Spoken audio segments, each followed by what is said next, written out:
Welcome back to the Jack Sweeney YouTube channel. Today we're going to be talking about the Bitcoin network and how it works, what it is, the new technologies. It's busting onto the scene. Everyone's talking about it, but do you actually know how it works? So I spent a good amount of time researching this subject because I find it interesting. The rabbit hole goes very, very, very deep. Bitcoin is a culmination of a lot of technological progress that has occurred over the past 40 years. Networks like the telegram, electricity, the internet protocols, TCP/IP, big words that you don't understand, cryptography, game theory, computer science, code, math, algebra, stuff you weren't good at in high school. But thankfully, you don't really need to have a deep understanding of all of these different subjects to get the basics of Bitcoin, because I am here to explain them to you in a hopefully simple way. So the first thing that you should know about Bitcoin is that there's a difference between Bitcoin the network and Bitcoin the asset.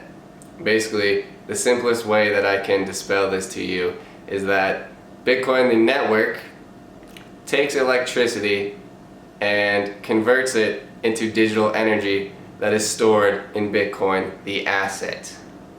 Now it does this through a process called mining, which we'll get into. But for now, just know that Bitcoin simply converts electricity into digital energy. So the Bitcoin network is made up of about 3 different factions. You have the users, the nodes, and the miners. They are all communicating with each other to decide on what is true, otherwise known as consensus. Now, there are many different types of consensus algorithms. The consensus algorithm that Bitcoin uses is called proof of work. Now, proof of work is pretty much a way to prove that a miner has expended a certain amount of energy during a certain amount of time. Proof of work is the mechanism that connects Bitcoin to the physical world. You can kind of think of it as a lottery. What's going on is there's a global network of supercomputers, right? They are all competing to guess the answer to complex math problems. Now, I don't fucking know the math behind it because I'm not an absolute complete nerd, but that's pretty much all you need to know. The math problems are extremely difficult, and the easiest way to find the answer to these math problems is to simply guess. So what these giant supercomputers are doing is they're guessing the answers to these puzzles, more or less, at an extremely high rate. Because this process is so computationally intensive, it takes a lot of electricity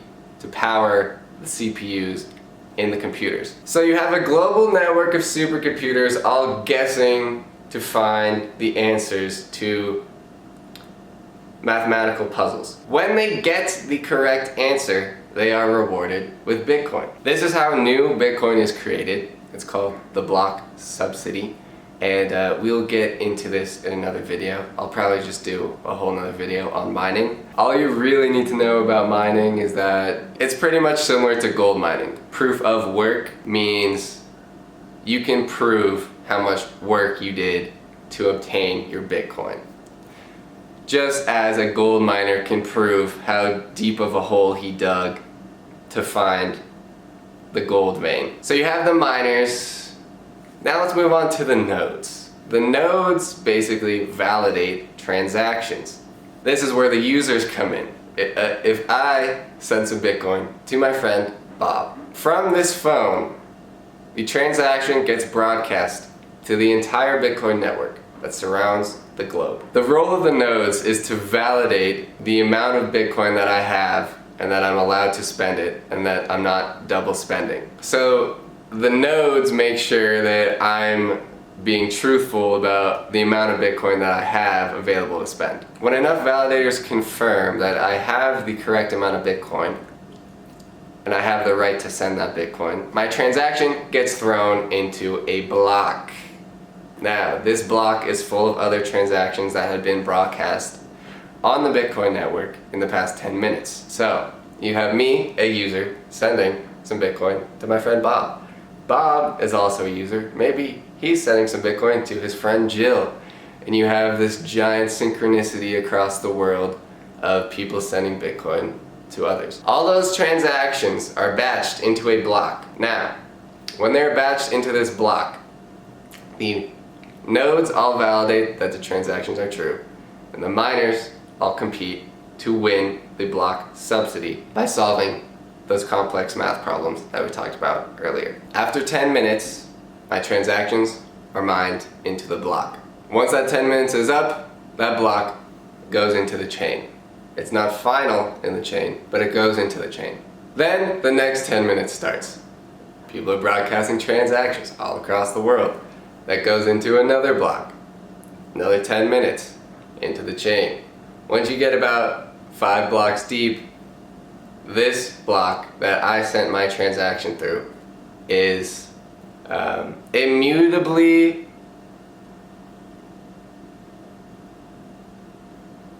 inscribed into the chain forever.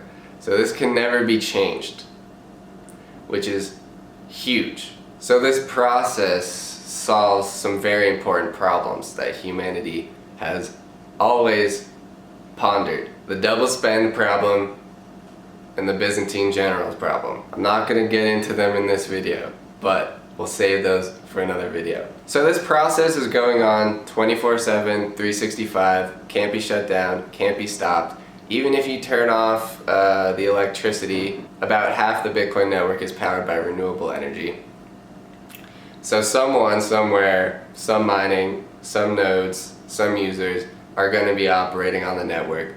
Even if you shut off the entire power grid of the world, there are nodes out there in the middle of nowhere that run off solar panels that will continue to operate the network. It's sort of like a living, breathing organism. Michael Saylor describes it as a hive creature. Very hard to kill, impossible to turn off, impossible to stop, because it's a distributed computing network.